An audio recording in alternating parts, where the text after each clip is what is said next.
Seiring peningkatan COVID-19 di Indonesia, terutama di Provinsi Bengkulu sudah menjadi daerah positif COVID-19 tertinggi. Menanggapi hal tersebut, Kabupaten Lebong yang selama ini merupakan zona hijau sudah dalam era new normal.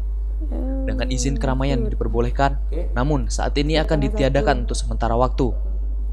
Hal tersebut sudah menjadi pertimbangan dari tingkat Mabes Polri, Polda, dan Polres untuk tidak mengeluarkan izin keramaian. Terhitung dari tanggal 23 September 2020 sampai tanggal 31 September nanti, akan dilakukan sosialisasi tentang penyediaan izin keramaian sementara waktu.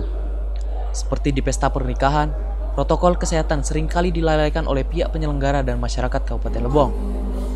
Bagi masyarakat yang sudah mendapatkan izin keramaian sebelum tanggal 23 September kemarin, maka diperbolehkan untuk melaksanakan pesta tersebut, dengan syarat harus mematuhi protokol kesehatan hingga semua peraturan yang dikeluarkan oleh pemerintah. Untuk pengawasan keramaian akan diawasi oleh Satgas UTC yang terdiri dari Satpol PP. Kami tidak mengeluarkan dulu untuk izin keramaian.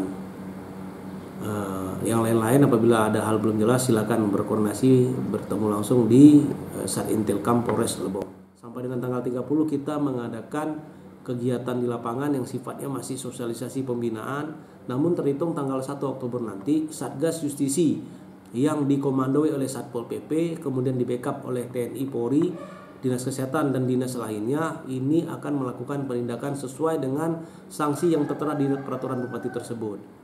Sehingga apabila suatu hajatan tidak memiliki izin keramaian, itu jelas pelanggaran pidana. Dari Tubei, Mita Destria, Lebong TV melaporkan.